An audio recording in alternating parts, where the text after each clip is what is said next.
together lovesick questions from the netizens. And today, Dating Coach Vee answers them on love hacks. Love hacks, we got you.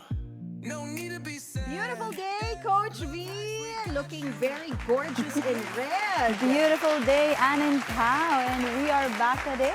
Yeah, the question and answer edition Yes. of the segment. And we have a magic bowl here with all the questions from your followers. Absolutely. Marami na mga singles and people who have, dilemmas and challenges in love are tuning in and Hindi waiting naman for the nauubos answers. yung problems about love and relationship, di ba? Oy, before we start, can I just say hi to my Totoo. husband? Sabi niya, hi, good morning, Ann and Pao. Good morning. Good morning. Sorry. Yay, good Sorry, morning. Hi, honey. Thanks for watching. Hi, honey. Sorry. Bakit No. gano'n naman yung reaction mo, Pao, sa No. unang Oo message nga. mo? Controversial ba yan? Yeah. Oh, okay, Anong let's hear it. sabi? This one's coming from Julie.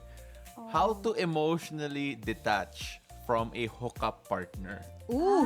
Oh, diba? Very modern and Wow. timely. Also, like a Okay. physical relationship lang, pero you want to emotionally detach for them. Or should you?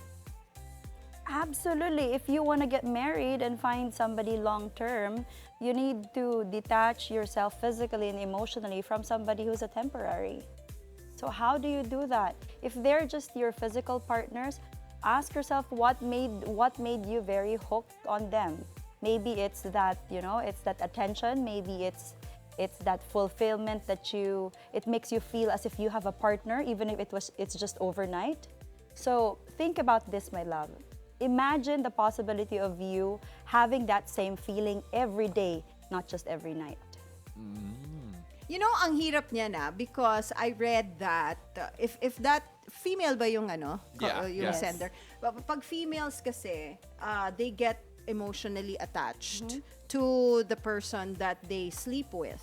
'Di ba? So even if it's just a hookup partner, walang commitment or anything, even if they want to not be emotionally attached, ang hirap because their bodies, their hormones don't follow. 'Di ba? Kasi mas na in love sila agad compared to men na they can stay detached the entire relationship, the Yeah. entire hookup relationship. Yes, and you are absolutely right. Like most women are built to love the man they give their bodies to. That's why women, we cannot sleep around just like how casually men are doing Yeah. it, because we are built differently biologically. We need that emotional connection to, sleep with somebody, or if we don't have that emotional connection initially, we try to build that emotional connection when we give our bodies to them. So be very careful and do not act like a man. Act like a woman. Right. Yeah, I have to How? double check if it was a woman nga. Nag-zoom in pa ako eh. Oh. Oo. Tinignan mo yung bilog, yung picture. Yeah, nag-zoom in nga ako eh. Okay, from Vian, how do I differentiate between someone who's genuinely struggling versus someone who just isn't prioritizing me? Okay. So the term they're struggling, maybe they are able to say struggling because are they telling you that it's hard to meet you, that it's hard to love you? That's why Parang- they're saying struggling? Parang busy siya masyado, siguro, time management. Or, hindi lang siya pinaprioritize. So Yeah, I how was can gonna you say tell the priority. difference? So as a matchmaker and dating coach, I have worked with some of the busiest people in the Philippines and in the world. And these people carve out time for their love life. And the more successful they are, the less busy they should be because they have people taking care of their things. That's the reality. The misconception is, oh, they're very successful, so they're very busy. Actually, real successful people have already built in the system in place to take care of their day-to-day schedule. So they have time to find love. So what I'm saying is, unless they are the president of the country, they should be able to find time for you if they love you. If they do not love you, you have a long list of excuses. So how can you tell if they're really struggling or they just don't have time for you?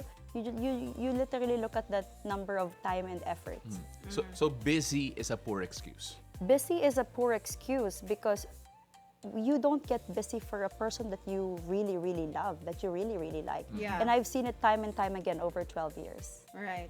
even if, I think kasi Coach V saying, di ba, really successful people already have other people doing things for them, di ba? May Helping nautusan, them. may assistant na and everything. I think depende sa career. Oh, yeah. Kasi meron careers also, certain jobs na habang nagiging pataas ka ng pataas the Wait, corporate ladder, mas nagiging busy. But if you love someone, you will find time. You will make time. Hindi nga find time, you will You're make time. I just for realized, them. Coach V, that yung kausap natin dito works 7 days a week kasi. Kaya, And she finds time. Natamaan pala siya. I Oh. find time, finds diba? time. All right, so this one's Yeah. coming from Maria. Should I worry? I don't have kids yet and I'm 32 and I just came from a breakup.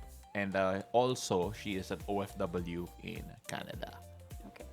Should you worry because of your age? I think you should worry more because of your financial status. Because with age, you could actually, 32, for me, working with a lot of women and seeing women give birth at 38 and 42, as long as you have the resources, it is possible to give birth later on. I think the number one challenge here is really find a life partner, not just a baby daddy. Because when you are worrying that you're not gonna have a baby because you're 32, you might end up sleeping with somebody and having a child with them and suffer for the rest of your life. Because it's hard to get rid of somebody once you already have a child together. Coach, that actually brings up a great question because some people, they think so much about yung biological clock. Yes. How would you suggest for them to prioritize yung need for a child and the partner that normally comes attached to it? Like, do you think more about yung timing na yun? Like, did you rush into certain things to meet that biological timeline? Or do you focus on the partnership instead?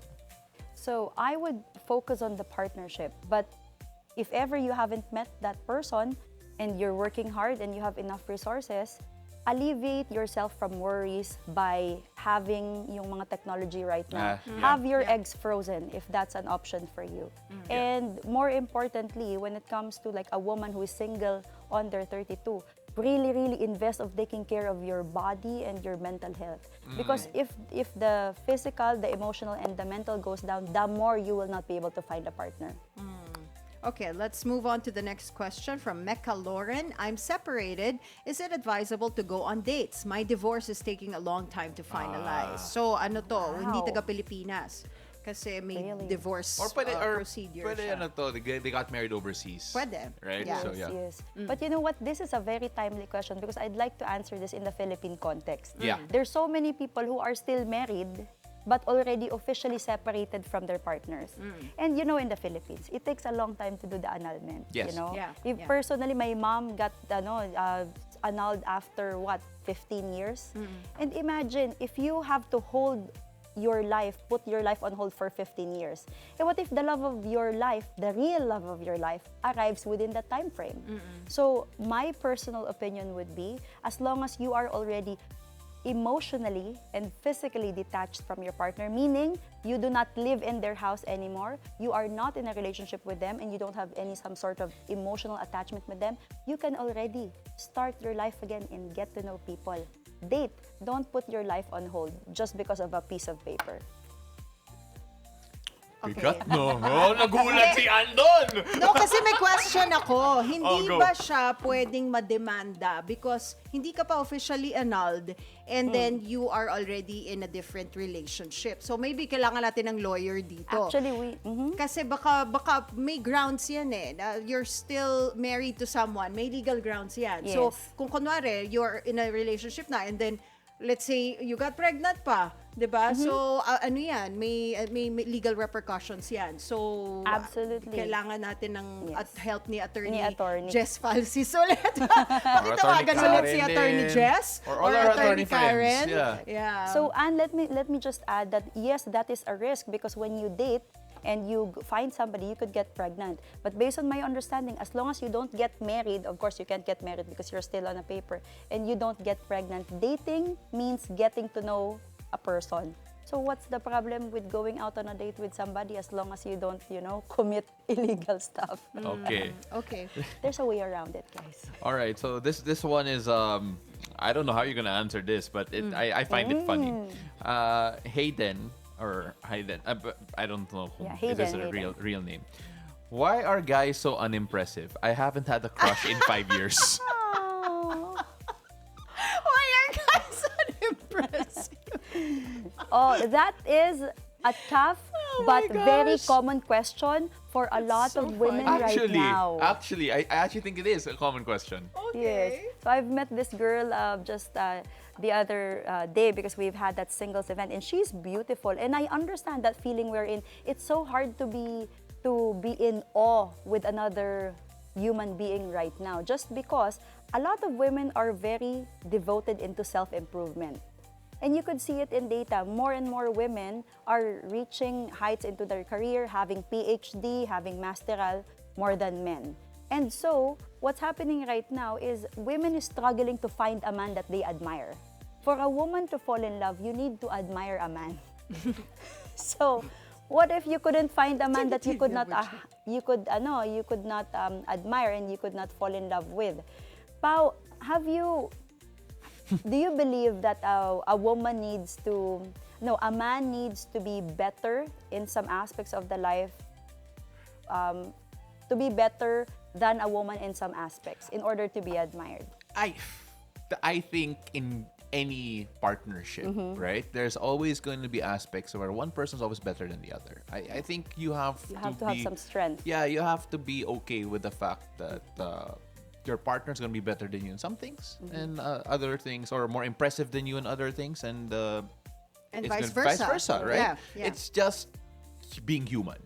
And I think for me, if you're going to look for someone who impresses you, siguro all throughout, I think it's great to go out with someone you admire, and that's always great, and that's always siguro yung goal. And I think that should be the case in general. But I do not know if what level of impressed you have to be, or at least yung kay Hayden, what her standard is. Correct, Yeah. because the more women go into self-improvement, the more their standards go higher as well.